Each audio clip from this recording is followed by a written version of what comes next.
గర్భిణీలు బాలింతలు ఆరోగ్య దినం సూర్యాపేట 29వ వార్డు చౌదరి చెరువు కట్ట అంగన్వాడీ కేంద్రంలో 1 మరియు 2 పోషణ ఆరోగ్య దినం నిర్వహించి జరిగింది।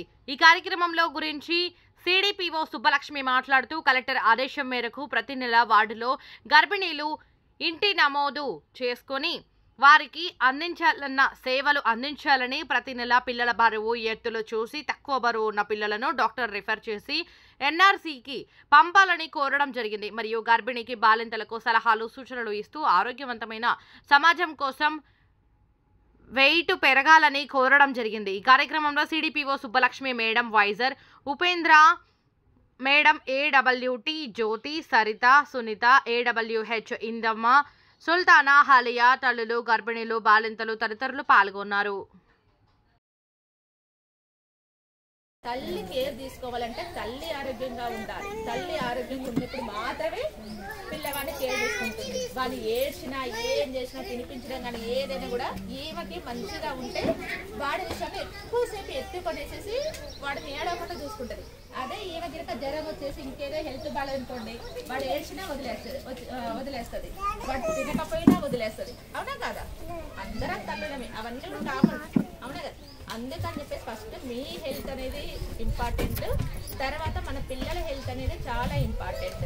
తర్వాత మీకు ఏంటంటే ప్రతి నెల ఈ ఒక్క నెల కాదు, ఒక్కడ గుర్తుపెట్టుకోండి, అంగన్వాడీ సెంటర్లో ఈ ఒక్క నెల మీటింగ్ కాదు, ప్రతి నెల విహెచ్ఎస్ఎండి ఫస్ట్, విహెచ్ఎస్ఎండి సెకండ్ 2 మీటింగ్లు జరుగుతాయి। ఆ 2 మీటింగ్లకి మీ దగ్గర ఉన్న గర్భిణీలు, బాలింతలు, డిఎస్ఆర్ వాళ్ళు ఖచ్చితంగా రావాలి। వస్తే ఏమవుతుంది అంటే దాంట్లో 3వ నెల ఉంటుంది, 6వ నెల ఉంటుంది। వచ్చినప్పుడు ఒక నలుగురు మాట్లాడుకుంటారు, ఈమెకు ఉమ్మనీరు ముందే పడిపోయిందా, ఆమెకి ఎలా ఉంది, డెలివరీ సమయంలో ఎట్లా, బీపీ రేజ్ అయితే ఎట్లా, ఇవన్నీ కూడా ఉంటాయి కారణాలు అనేవి కూడా, ఏ హాస్పిటల్కి వెళ్ళిర్రు, ఎలా చూపించుకున్నారు, ఇవన్నీ కూడా కారణాలన్నీ కూడా తెలియజేస్తాయి।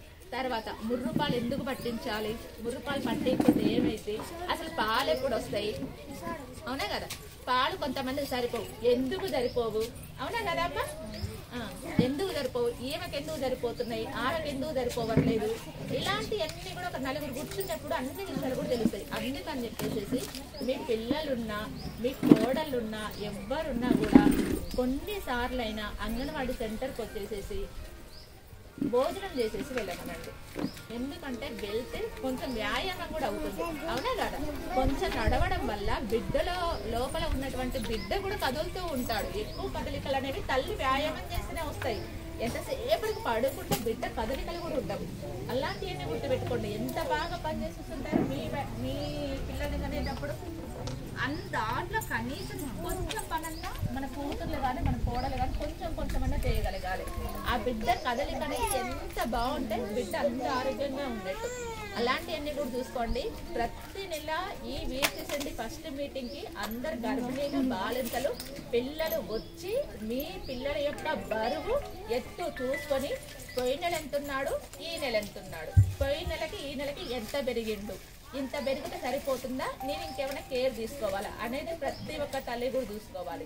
ఇంకోటి ఏంటి అని చెప్పేసి అంటే గర్భిణి పోయిన నెల ఎంతున్నాను, ఈ నెల ఎంతున్నాను, పోయిన హెచ్బి పర్సెంటేజ్ పోయినసారి ఎంత ఉంది, ఈసారి ఎంత ఉంది, ఎంత ఉండాలి, హెచ్బి పర్సెంటేజ్ తక్కువ ఉంటే ఏమవుతుంది, ఇలాంటివన్నీ కూడా చూసుకునేసేసి దానికి తగ్గ అన్ని కూడా పాటిస్తేనే బిడ్డ, తల్లి ఇద్దరు కూడా ఆరోగ్యంగా ఉంటారు। లేదు అనుకుంటే వాడు కేజీన్నర బిడ్డని ఇంకా నువ్వు జన్మనిచ్చావనుకోండి, వాడు పెద్ద అయినాక తల్లిగా నువ్వే బాధపడాలి, ఎవరో బాధపడరు, ఫ్యామిలీ మెంబర్స్ కొన్నిసార్లు మాత్రమే బాధపడతారు, కానీ తల్లి ఎప్పటికి కూడా బాధపడాలి। వాడికి తినిపించడంలో కానీ, తాపించడంలో కానీ, నడవడికలో కానీ, స్కూల్కి పంపించడంలో కానీ, అవునా కదా? 10 మంది పిల్లగాళ్ళు ఉంటే దాంట్లో నీ కొడుకు బాగా చదువుతావు, ఎంత గర్వంగా ఫీల్ అవుతావు నువ్వు, అవునా కదా? అలా ఉండాలి అంటే తల్లిగా నేనేం చేయాలి, నా బిడ్డకి ఎలాంటి అందించాలి, ఇలాంటివి కూడా అన్నీ కూడా మనం చూసుకోవాలి, ఎవరో కాదు। ఇవన్నీ కూడా మీరు అంగన్వాడీ సెంటర్లో ఇచ్చేవన్నీ కూడా తీసుకొని ఈ లబ్ధి మొత్తం కూడా పొందుతారని చెప్పేసి ఆశిస్తున్నాను। థ్యాంక్ యూ అందరికి కూడా।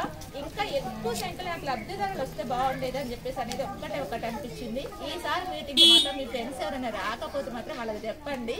నాకు ఎందుకంటే నాకు సెంటర్కి వచ్చేటటువంటి గర్భిణీ బాలికలు చూసిన తర్వాత మళ్ళీ డెలివరీ అయిన తర్వాత మళ్ళీ ఇలానే వస్తారు కదా, మళ్ళీ కొంతమందిని కొడుక బిడ్డ ఎన్ని కేజీలు పెరిగాడు, ఎలా ఉన్నాడు, ఏంటి ఇవన్నీ చూపిస్తే మేము ఉద్యోగం చేసినట్లు చాలా గర్వంగా ఫీల్ అవుతాం. చాలా ఇదిగా అంటే అయ్యో నా లబ్ధిదారుకు 3 లక్షల చౌదరి చెరువు కట్టలు అని చెప్పేసి మేమే హ్యాపీగా చెప్పుకుంటారు. ఎవరు కాదు, మీరు మీ ఫ్యామిలీలో హ్యాపీగా చెప్పుకుంటారు, కానీ మేము మా సెక్టార్లో కానీ మా ప్రాజెక్ట్లో కానీ మేము చాలా ఇదిగా చెప్పుకుంటాం అనమాట. అందుకని ఆ లబ్ధిదారులను చూడాలి అని ఏం లేదమ్మా. మీరు మీ పిల్లల్ని కానీ మీ కోడల్ని కానీ అంగన్వాడీ సెంటర్కి పంపించడం అనేది అలవాటు చేయండి. ఉన్నవాళ్ళు ఎవరైనా ఉంటే మీ ఫ్రెండ్స్ కూడా. MFSN ఛానల్కు లైక్ చేయండి, షేర్ చేయండి, సబ్స్క్రైబ్ చేయండి.